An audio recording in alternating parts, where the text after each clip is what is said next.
This morning we're going to continue with our story on the life of Joseph, and we're to the part where Joseph's in prison for a crime he didn't commit. So turn in your Bible, if you would, to the book of Genesis chapter 40. Now, if you're not familiar with the book of Genesis, chapters 40 and 41 explain how Joseph went from being a prisoner to the second most powerful man in all of Egypt. And it's a very interesting story. So what we want to do is we want to take our time as we go through it verse by verse, beginning with verse 1 in chapter 40. Notice what it says. Sometime later, the cupbearer and the baker of the king of Egypt offended their master, the king of Egypt. Notice that verse number 1 begins with the phrase, sometime later. Now, this is a common literary device that's used quite frequently in the Bible, and scholars refer to this literary device as plot retardation. Plot retardation is when an author skips over a large period of time and trivial events in order to get to the main part of the story. Now, let me explain why it's called plot retardation. The word retardation means slow, incomplete, or simple. So if a writer doesn't want his story to be slow, he'll purposely skip over large periods of time and minor events in order to get to the main part of the story.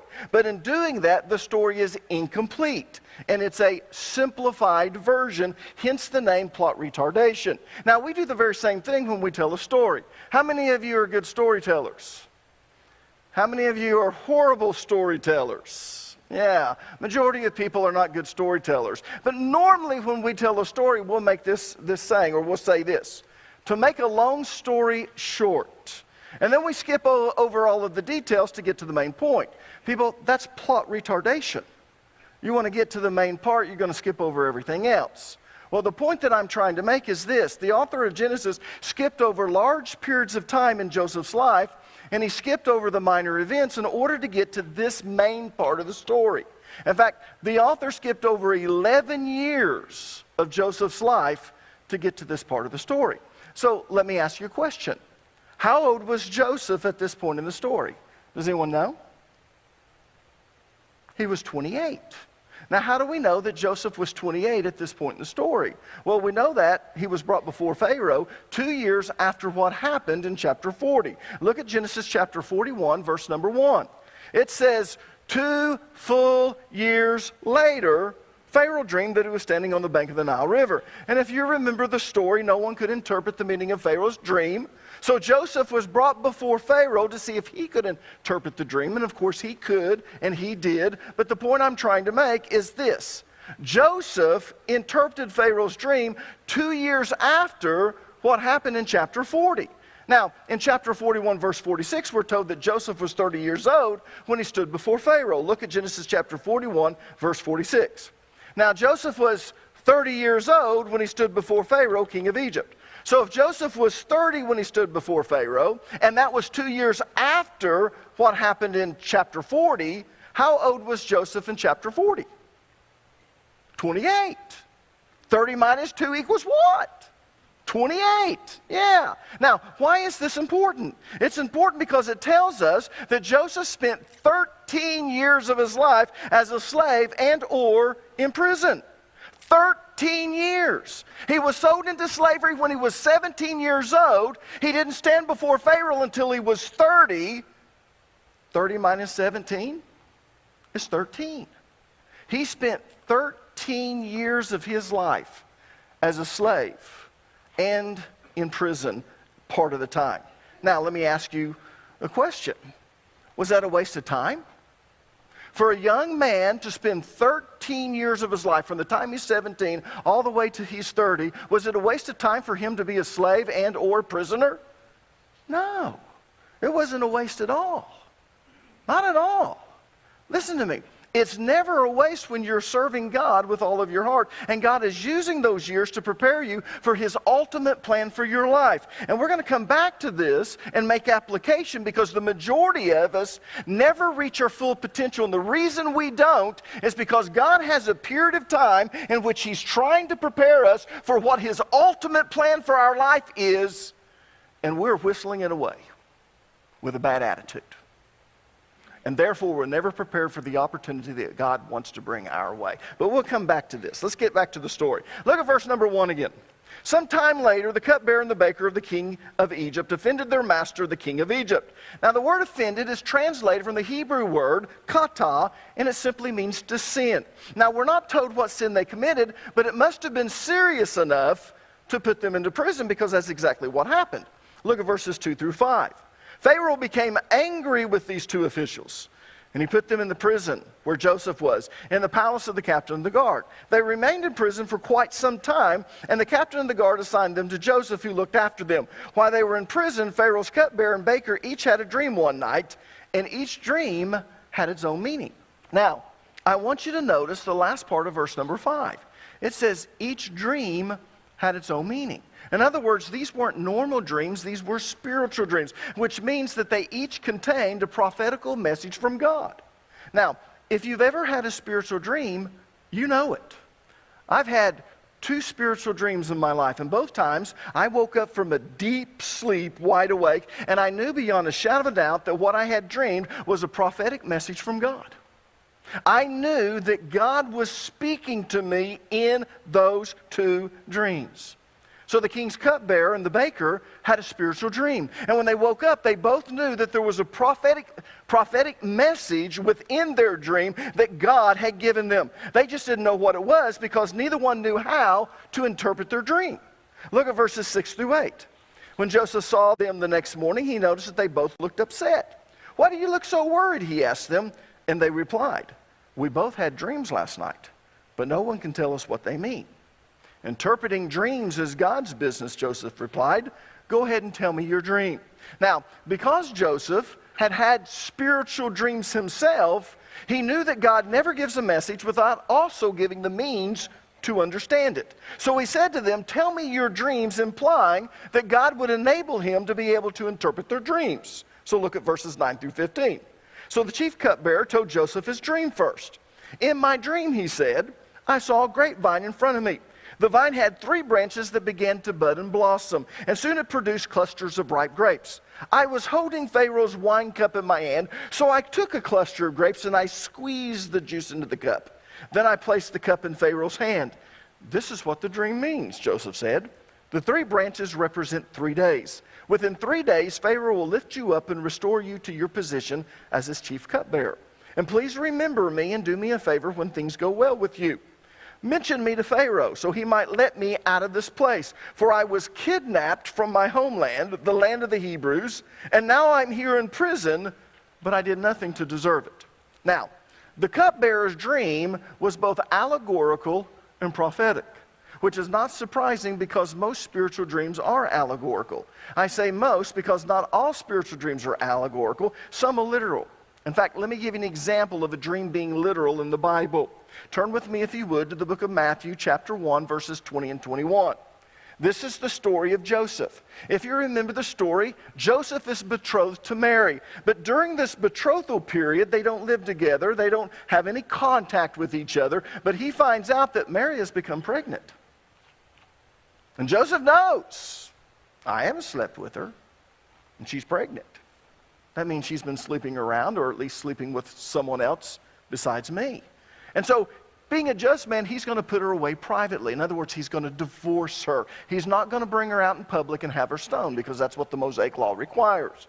So he's getting ready to put her away privately. He's getting ready to divorce her. And that night he has a dream. This is the story. Let's read it. "As he considered this, an angel of the Lord appeared to him in a dream.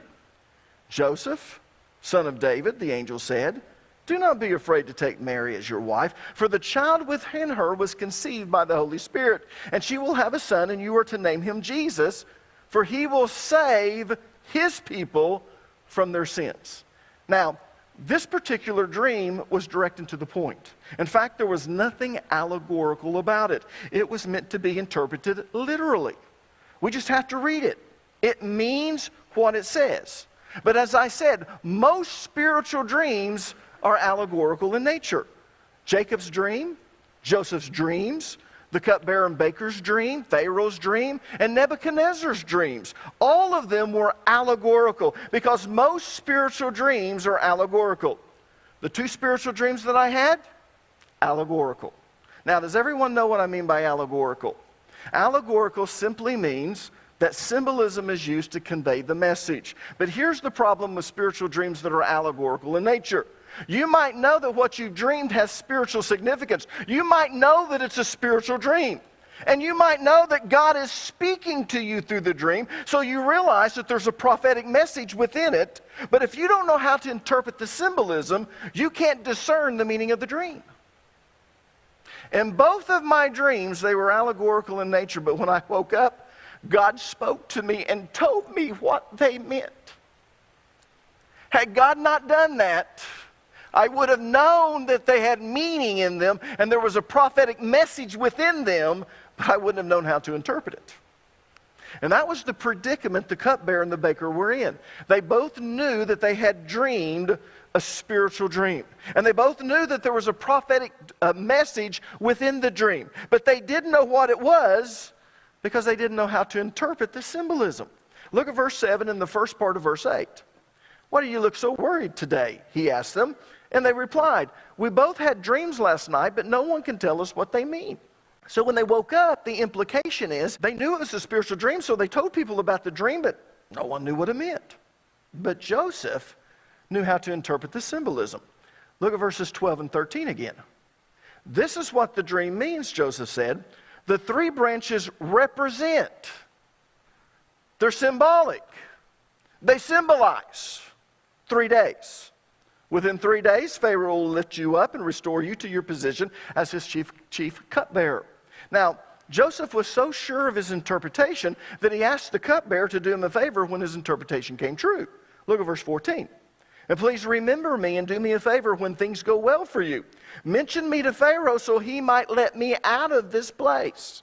Now, once the baker heard the interpretation of the cupbearer's dream and how good it was, he wanted Joseph to interpret his dream. Hopefully, his dream was going to have a good outcome just like the cupbearer's. You see, he kind of had a nagging suspicion that his dream wasn't good. And because his dream wasn't good, he wasn't sure he wanted to know the interpretation. But when he heard the interpretation of the cupbearer's dream, it was good. Okay, maybe I do want to know. So he said, "Here's my dream." Look at verses 16 through 19. "When the chief baker saw that Joseph had given the first dream such a positive interpretation, he said to Joseph, 'I had a dream too. In my dream, there were 3 baskets of white pastries stacked on my head. The top basket contained all kinds of pastries for Pharaoh, but the birds came and ate them from the basket on my head.' This is what the dream means," Joseph told him. "The 3 baskets also represent 3 days. They symbolize. It's an allegorical dream. 3 days from now, Pharaoh will lift you up and impale your body on a pole. Then birds will come and peck away at your flesh." Now, as you can see, the spiritual dream that the baker had was not good. The 3 baskets represented 3 days, but unlike the cupbearer, the baker never saw himself actually actively serving the Pharaoh in his dream. If you remember, the cupbearer, he saw himself squeezing into the cup. He saw himself actively serving the Pharaoh. But the baker doesn't see that. In fact, in his dream, he's never given an opportunity to present his bread to the Pharaoh. Instead, the birds came and they ate the bread off of his head. And of course, these birds were vultures. So here's the interpretation of his dream. In 3 days, the baker would be impaled on a pole, and the birds would come and eat his flesh. Because in those days, just like with Jesus being crucified, you left the bodies on the cross. If you impaled them, you left them there until literally they were nothing but bones, and then the bones would fall apart and fall to the ground.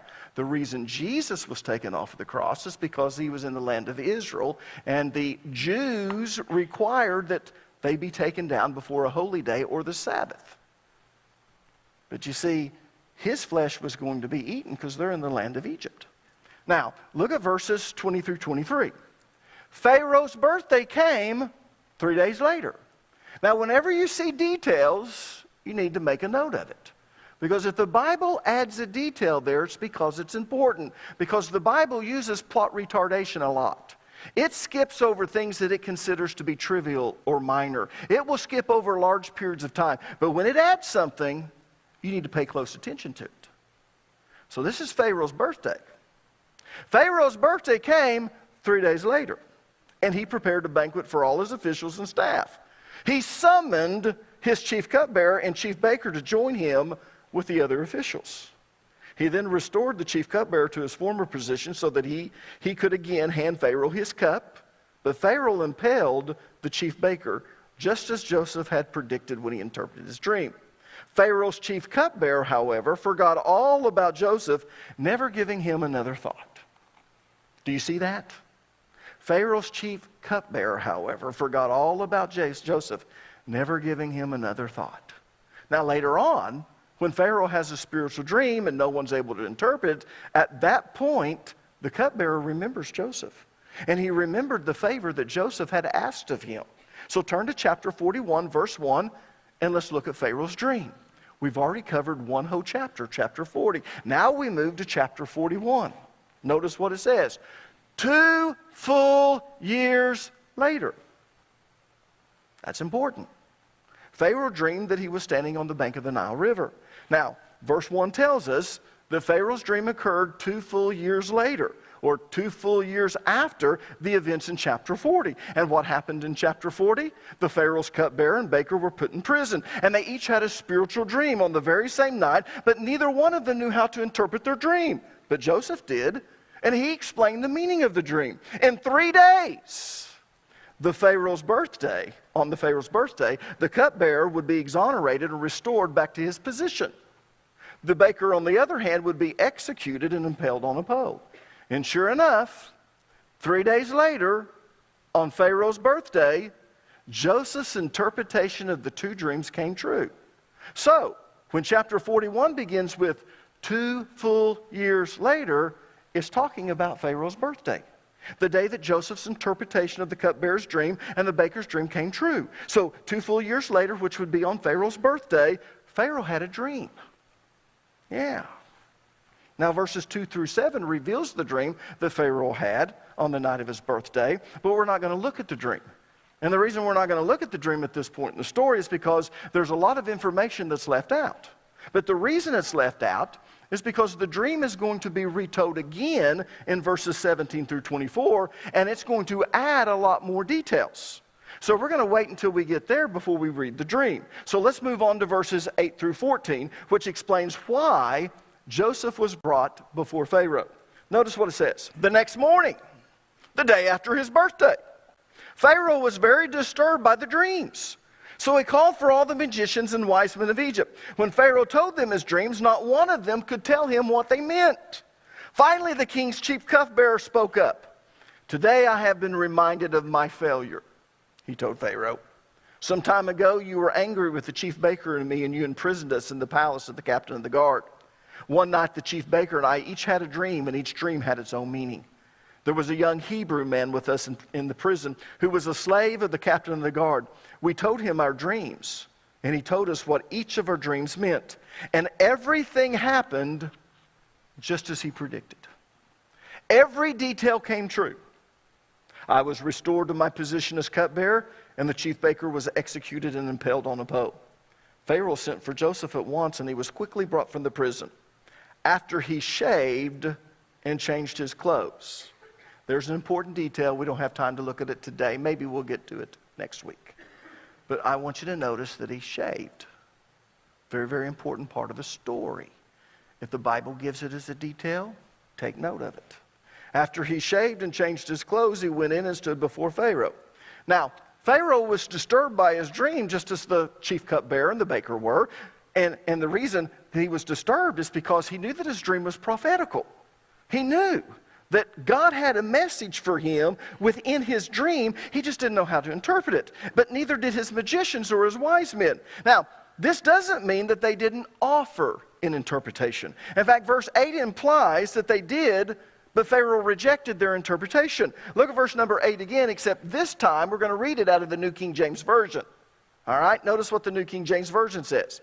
Now it came to pass in the morning that his spirit was troubled. And he sent and called for all the magicians of Egypt and all its wise men. If you notice, that's what kings do. Nebuchadnezzar did the same thing.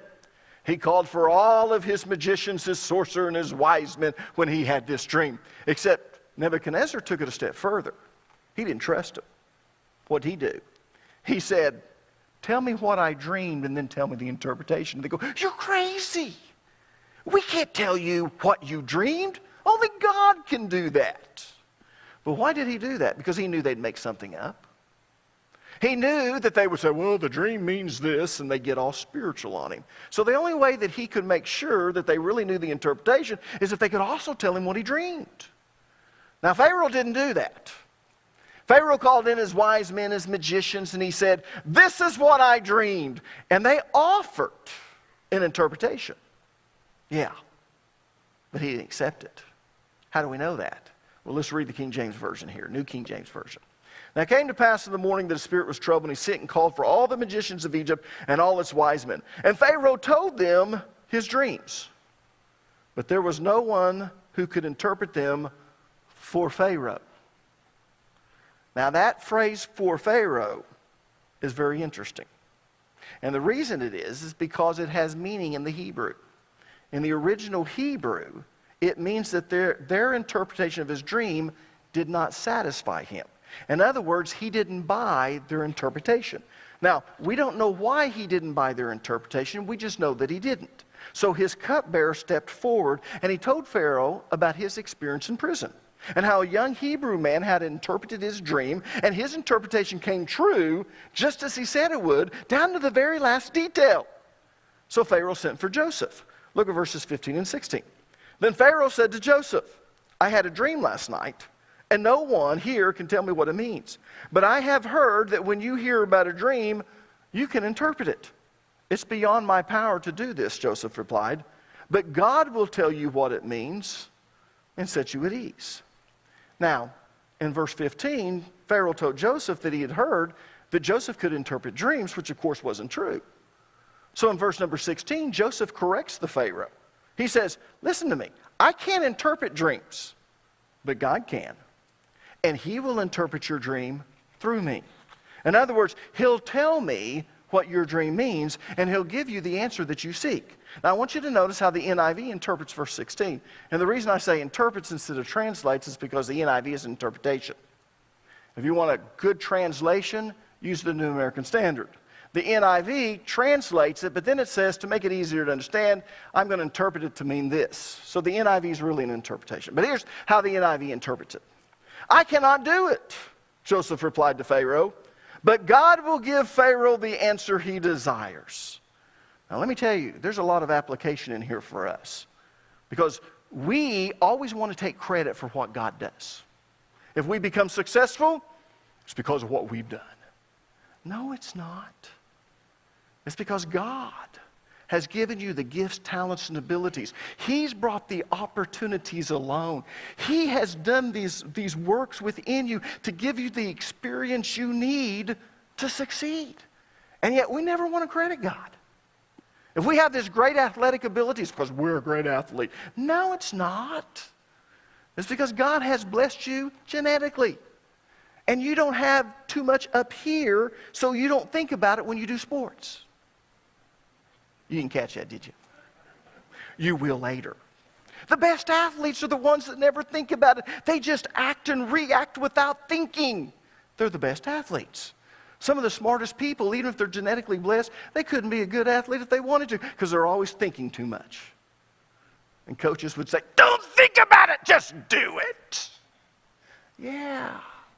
But here's the thing about Joseph that I want you to see that's so unlike all of us. It's human nature to want to take credit. If God gives you a spiritual gift, you want to take credit for it.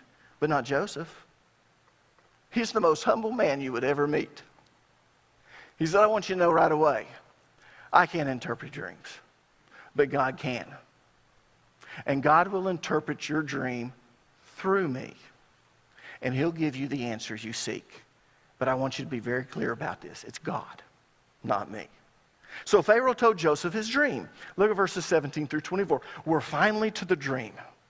So Pharaoh told Joseph his dream. In my dream, he said, I was standing on the bank of the Nile River, and I saw 7 fat, healthy cows come up out of the river, and they began grazing in the marsh grass. That's important, marsh. Where he's at is able to see the delta, the land of Goshen. But then I saw 7 sick-looking cows, scrawny and thin, come up out of them. I've never seen such sorry-looking animals in all the land of Egypt. The thin, scrawny cows ate the first 7 fat cows.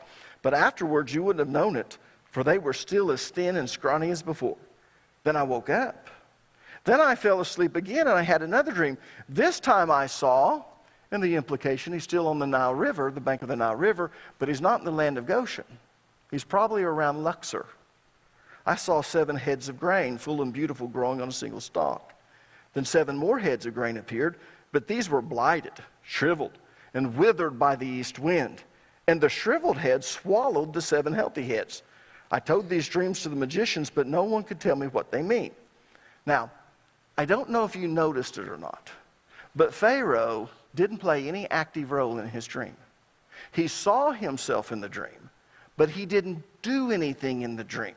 He was just standing on the bank of the Nile River watching what was happening. So he was only a passive spectator in his dream. And I personally believe this is why he didn't buy the interpretation of the magicians and the wise men. They were trying to make the interpretation about him. He's the guy that's in charge. And if you want to keep your job, you need to make him feel important. So we're going to stroke him, right? You guys do that. You suck up to your boss, right? Some of you are the best brown nosers in the world. Nothing wrong with that.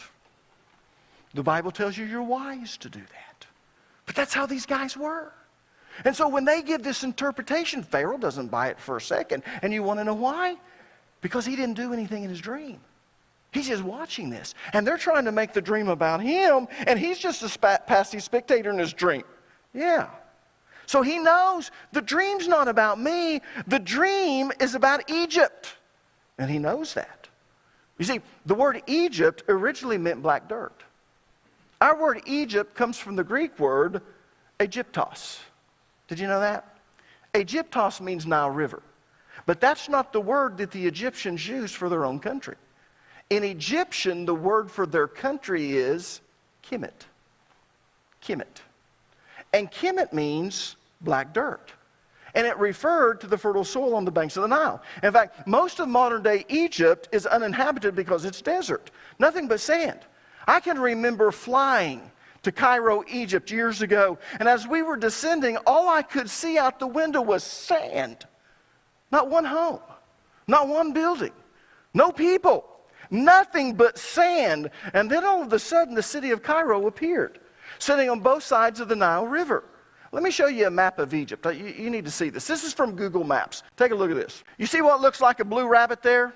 That's the Red Sea. It branches off. It goes to the Gulf of Aqaba. Wonderful place if you ever get a chance and you go to Egypt. Make sure you go to Jordan. You'll go up the Gulf of Aqaba and you'll be able to see 4 countries from there. But anyways, that's the Gulf of Aqaba. Then the left is the Red Sea, goes into the Suez Canal, and there's Sinai Peninsula. But you see that big green at the top? All right. There's that blue. That's the Mediterranean Sea. That green up there, that's the delta. That goes in the Mediterranean Sea. Below Egypt is Sudan. Now, the rain comes and goes to this Nile River, and that green that you see that's just swiggling all the way up to the Mediterranean Sea, that's the Nile River. Now, notice that green is all along the side. It's like an oasis right next to the Nile River. But once you get past that, see the rest of it? It's all sand. It's all sand. A few rocks out there too. Yeah. Now, in ancient times, the only part of modern-day Egypt that was inhabited was along the Nile River, because when the Nile flooded, it brought in this great topsoil from Sudan. Black dirt, which is what Egypt means in Egyptian. So in biblical times, the nation of Egypt didn't extend to its modern-day borders. It was just a thin strip of land that went from modern-day Sudan all the way to the Mediterranean Sea along the banks of the Nile River. The rest was just desert. It's no man's land. No one can live there. So when Pharaoh saw himself standing on the banks of the Nile River, he realized that his dream had national significance. It wasn't about him. It was about the nation that he ruled over, from Sudan all the way to the Mediterranean Sea along the banks of the Nile River. Now, let's look at the interpretation of his dream. Verses 25 through 32. Joseph responded. Both of Pharaoh's dreams mean the very same thing. God is telling Pharaoh in advance what he's about to do. The 7 healthy cows and the 7 healthy heads of grain both represent 7 years of prosperity. The 7 thin, scrawny cows that came up later and the 7 thin heads of grain withered by the east wind represent 7 years of famine. This will happen just as I have described it, for God has revealed to Pharaoh in advance what he's about to do. The next 7 years will be a period of great prosperity throughout the land of Egypt. But afterward there will be 7 years of famine, so great that all the prosperity will be forgotten in Egypt. Famine will destroy the land. This famine will be so severe that even the memory of the good years will be erased. As for having 2 similar dreams, it means that these events have been decreed by God, and he will soon make them happen. Now, the very first thing that Joseph told Pharaoh is that both dreams mean the very same thing. Look at verse 25 again. Joseph responded, both of Pharaoh's dreams mean the very same thing. God is telling Pharaoh in advance what he's about to do. And in verse number 32, Joseph told Pharaoh why he had 2 different dreams that meant the very same thing. Look at verse 32. As for having 2 similar dreams, it means that these events have been decreed by God, and he will make them happen soon. In other words, you had 2 dreams that means the very same thing in order to let you know that first of all, God has decreed it and nothing can stop it. It will happen. There's not a thing you can do to stop this. God has decreed it. And secondly, it's going to happen very soon, almost immediately. You got to jump on it right now, because if you don't jump on it right now, Egypt's going to be wiped out. So you better make preparation for it. Now, let's look at what God said would happen. First, there would be 7 good years. The 7 healthy cows and the 7 healthy heads of grain represented 7 years of prosperity. In fact, Egypt's great wealth came from grain and cattle. Most people don't know that. It didn't come from the minerals. It didn't come from the gold. It didn't come from the precious jewels. Those things were shipped in, but the reason they were able to get them is because their great wealth came from grain and cattle. The black dirt along the Nile River produced an abundance of grain, which they shipped to other nations. Here's the most interesting thing. In ancient times, Egypt exported 90% of the grain they harvested. And their grain was so famous, everyone wanted it. In fact, the Romans actually imported the majority of their grain from Egypt. How many of you knew that? Yeah. And the land of Goshen, which is the northern part of Egypt where the Nile branches out, this flows into the Mediterranean Sea. That was perfect for raising cattle. People, this is the land of Goshen. Take a look at this map. See the blue Mediterranean Sea at the top? See that little triangle-like thing that's green? That's the land of Goshen. The Nile River comes in and it begins to branch out, and it's kind of marshland that's there, but it grows the best grass in the world. Now, if you remember this, when Joseph's family comes in, and he says he's going to ask you what you do. Tell him you're shepherds, because they were shepherds, because they despise shepherds. And he'll give you the land of Goshen. The land of Goshen is the best land for cattle. So when they came in, they brought their cattle, they brought their sheep, they brought their goats, and that's where they grew up. Yeah. But here's something bad. When the Pharaoh comes that doesn't know Joseph, he's going to want them to become slaves and make brick. And the best clay and the best straw come from the land of Goshen. Anyways, just want you to understand that about the wealth and prosperity of Egypt. It came from their grain and it came from their animals in the land of Goshen. Now, after the 7 years of prosperity, 7 years of drought would come, producing this great famine.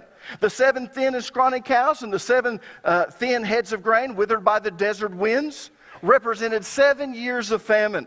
You see, if the Nile River didn't flood, it wouldn't reach their irrigation channels, so their crops couldn't be watered. And the grass wouldn't grow in the land of Goshen to feed their cattle. So their 2 means of prosperity would be gone. And that's exactly what happened. Now, notice what Joseph told Pharaoh in verses 30 and 31. But after that word, there will be 7 years of famine so great that all the prosperity will be forgotten in Egypt. Famine will destroy the land. This famine will be so severe that even the memory of the good years will be erased.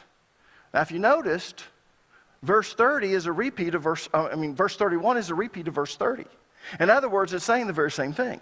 And the reason verse 31 reiterates what verse 30 said is to emphasize the unusual nature and seriousness of this famine. Now, in verses 30 through 36, Joseph advised Pharaoh on what to do. Now keep in mind, Joseph is only 30 years old at this time. 30 years old. Yeah. And here he is advising Pharaoh on what to do. Look at verses 33 through 36. In fact, before we read that, let me just explain the significance of this. Egypt is the major dominant world power at this time.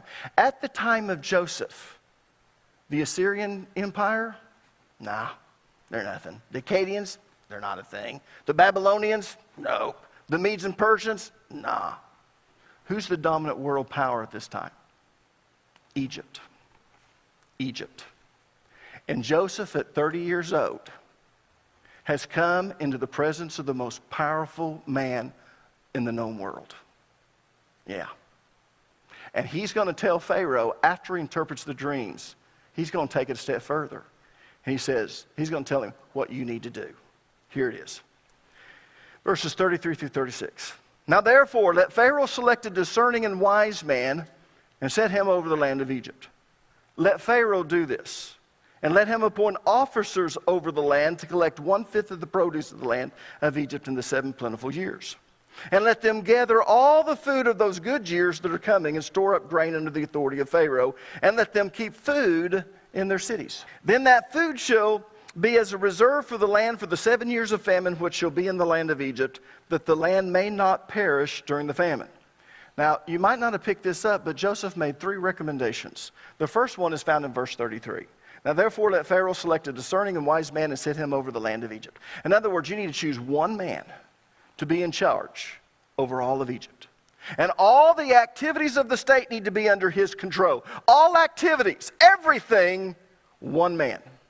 You make him your steward, and he'll be in charge. So this man needs to be very intelligent, and he needs to be very wise. Because he's going to be the second most important man in the world. Who's the most important man? Pharaoh. He is going to be the second most powerful man in all of Egypt, second only to Pharaoh. The second recommendation is found in verse 34. Let Pharaoh do this, and let him appoint officers over the land to collect 1/5 of the produce of the land of Egypt in the 7 plentiful years. In other words, the man you put in charge needs to have a staff that's underneath him in order to prepare Egypt for the future famine. They need to levy a tax of 20% of all the grain that's harvested during the 7 years of prosperity, and to make sure that it's collected and stored for use during those 7 years of famine. The third recommendation is in verses 35 and 36. It says, and let them gather all the food of those good years that are coming and store up grain under the authority of Pharaoh, and let them keep food in the cities. Then that food shall be as a reserve for the land for the 7 years of famine which shall be in the land of Egypt, that the land may not perish, that your nation won't be wiped out during the famine. Now this third recommendation is super smart. Man, there's so much wisdom in this. You see, the normal tax on the people at that time was 10%. How do you know that, Pastor Allen? Because we actually have hieroglyphics that tell us what they taxed. Look back during those time periods, and what the Pharaoh normally took from the people was 10%. But during the 7 years of prosperity, they were going to double the tax, which meant that the people weren't going to be very happy. So to help alleviate their anger, Joseph recommended that they keep the grain that they collected in the same city that they collected it from. Look at verse 35 again. Notice what it says. And let them gather all the food of those good years that are coming and store up grain in the authority of the Pharaoh, and let them keep food in the cities. Not city singular. Not Luxor, where the palace is. Not Memphis, which was another royal city. Not any other city, but cities, plural. In other words, he said you need to store the grain you collect in the same city that you collect it from, so the people can see where it's going. That way, when you tell them that the Pharaoh had a dream of a future famine coming, and you're saving the grain that's being collected for use during the famine, then they'll see that it's being saved for them. And they might gripe, but they won't rebel. People, that was super smart. Because he knew if you just took 20%, they go, yeah, sure. The king's taking it for his personal use. But if they take the grain they collect and they put it in the very same city where it was taken from, they go, well, maybe this isn't for the king. It looks like they are storing this up. Now, here's what's interesting if you study archaeology or read about archaeology. Do you realize that in almost every ancient city they have found these large storage buildings with grain, thousands of years old. They built these storage facilities for the grain, and it verifies the story of the Bible. So, Joseph not only interpreted Pharaoh's dream, but he also told Pharaoh what to do to save Egypt from being wiped off the face of the earth. Now let's make some application. How did Joseph become so wise? In other words, how did Joseph know what Egypt needed to do to prepare for the coming famine? Because after all, he was only 30 years old at the time. Was his wisdom supernatural? Did God give him the interpretation of the dream, but then also in the interpretation of the dream, give him the knowledge of what Pharaoh needed to do? Well, if God did, the Bible doesn't say that. In fact, the Bible downplays that part. And it plays the part where Joseph was this wise man. He's the one that knows what to do, and that wisdom came from him. So how in the world did Joseph become so wise at the age of 30? Well, instead of griping and complaining when something bad happened to him, he used it as an opportunity to learn and grow. In fact, Joseph had 13 years of training, 13 years of education. And he used his position in every place he was at to not only gain knowledge, but to hone his skills. He used his position as the recipient of the birthright to learn how to manage and delegate, especially to delegate to people who didn't like you and wouldn't speak peaceably to you. When he was sold into slavery, he rose to the position of the master steward in Potiphar's house. And there he honed his management and administrative skills, and everything that he did prospered. And because he was the captain of the guard, he was not only over his palace, but he was also over the prison, the workers in the field, the household servants, and all the money that came and went. And then he was thrown into prison. In prison, he rose to a position of trustee over all of Pharaoh's political prisoners. And again, he used that time and he used that position to further hone his skills. So when he got the opportunity to go before Pharaoh, he not only had the ability to interpret the dream, but he had the wisdom and the confidence to say, and this is what you need to do now that you know the interpretation. Now, let me give you a principle that you need to know if you want to be prepared when an opportunity for promotion arises. Are you ready to write this down? It's not going to come on the screen. I decided not to highlight this, so you'd have to listen. Are you ready to write it down? Here goes. There is always a period of time between being anointed for a job and actually being appointed to the job. Wow. Let me say that again. There is always a period of time between being anointed for a job and being appointed to the job. And if you use that time wisely to hone your skills, you'll be ready when that opportunity arises. If you don't use that time wisely to hone your skills, you won't be ready when the opportunity comes along. Now listen to me, because this is very important. The time period between being anointed for a job and being appointed to the job is a time of preparation. And 9 times out of 10, it's a period of setbacks, hardships, and disappointments. But that is what is needed to prepare you for what God has in store for you, what God has in store for your life. Most of us don't realize.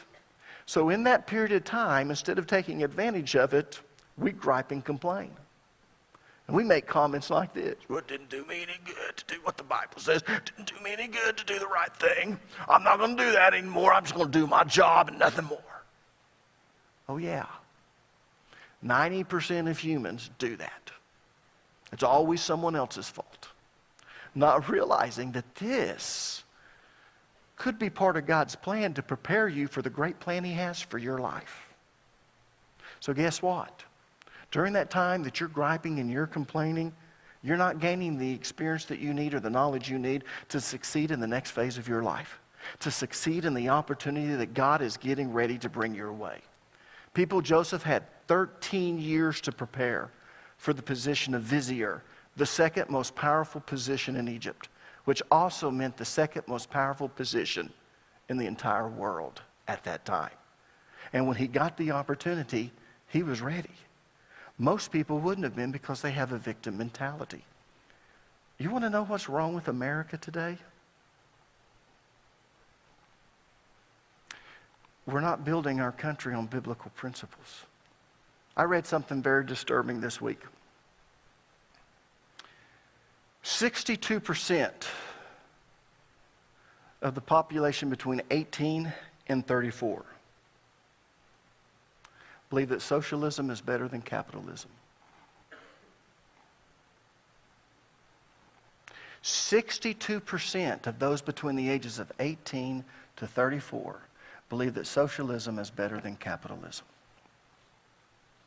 Now, I'm snarky, and you still love me, right? If you think that way, you're a loser. And I'm going to explain why. Are you ready to write this down? If you believe in socialism, it means that you don't have the ability to succeed with the opportunities that you've been given. Let me say it again. It means you believe you don't have the ability to succeed with the opportunities you've been given. We live in the greatest country in the world, and I'll tell you why we do. It's not because we're America, and we're Americans, and we always think that we're the best. It's because this country was based on Judeo-Christian values, and capitalism comes from the Bible. The reason thou shalt not steal is part of the 10 Commandments is because God gave man the ability of ownership. You can't steal from someone who doesn't own it. You can only steal from someone who owns it. God says thou shalt not steal. He gives man the right to own. But not only that, God gives man the right to take advantage of every opportunity that comes his way. We live in America, people. But parents are not doing their job. And the reason they're not doing their job is because they are not allowing children to suffer hardship. They are not allowing their children to suffer setbacks. They are not allowing their children to suffer disappointments. And that is a part of life. And instead of trying to rescue them from that, they need to be telling them, this is part of life. And in this time, you can either have a bad attitude and a victim mentality and say, life's not fair. Or you can realize life is not fair because we live in a wicked, sinful world. But God is good, and He will work all things together for good to those who love Him and are called according to His purpose. If you have a good attitude and you realize this might not be fair, this might be bad, this might be a hardship, this might be a setback, this might be a disappointment, but God is using this to hone my skills for the day that He has for me to rise to the position I'm supposed to be. That's what Joseph did. Now, I'm big into time. Joseph was 30 when this happened. He said it's going to happen almost immediately. We don't know if it happened that year, but I would say so because the dream was 2 dreams, and it meant that God had decreed it, but it was going to happen soon. So I think that after he'd said that, immediately prosperity happened for 7 years. He was 37 at the end of that prosperity. And then 7 years of drought came. And I'd say about into the 3rd year, we'll get to the story. That's when people from other countries have to start coming to Egypt to buy food. They didn't know about the drought that was coming. They didn't make preparation for it. They had no idea. Which means that Joseph would have been about 40. And his brother, Reuben, is 6 years older, is 46. And Joseph hasn't seen his brothers since he was 17. And he's now 40. 23 years have passed, and they don't recognize him. But what we're going to find is Joseph had no bitterness in his heart. And the reason he didn't is because he loved God and he was called according to his purpose. And God was able to use him. Some of you need to get rid of that victim mentality and realize you're a child of God. And if you're not, you need to accept Jesus and become a child of God. And then you need to look at where you're at. And if you're in the middle of this period of time where it's a hardship, it's a setback, it's a period of disappointment, you realize that God is using that to prepare you for the opportunity that's going to come in the near future.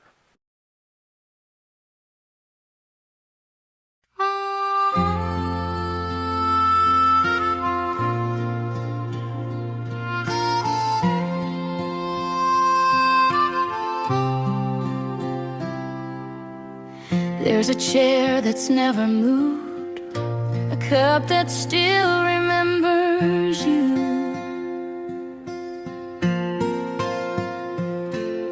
Sunlight spills across the floor, just like it did before.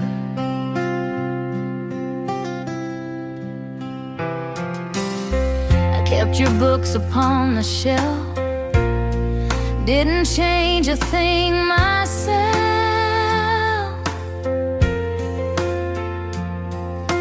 Every creak inside this home whispers softly, you're not alone. There's dust on dreams, but they still shine. I've been waiting.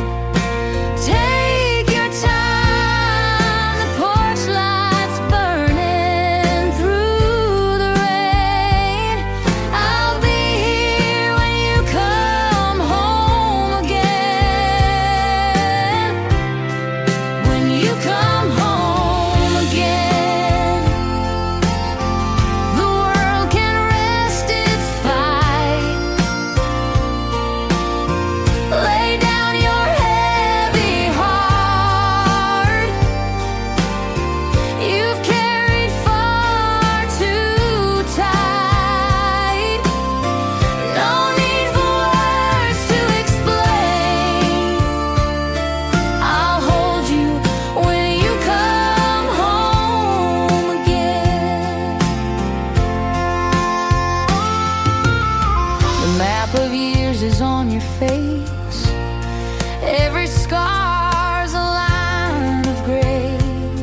You speak, and shadows I reply, and light our echoes drift through velvet night.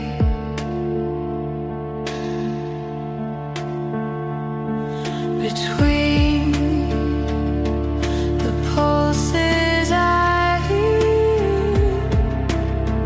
you're mine. In every pause, your soul I find. No words remain, no need to prove. The silence hums the sound of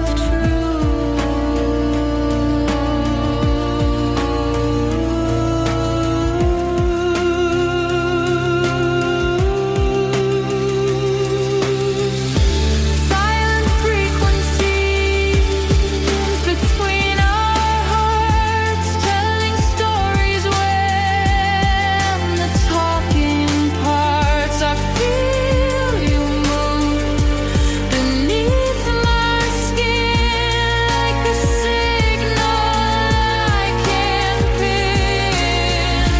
Silent waves, they call me home where no one speaks, yet I'm not alone.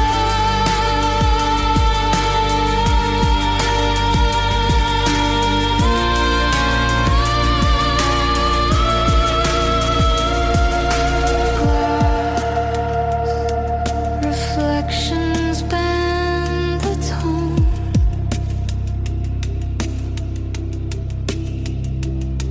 You fade in static.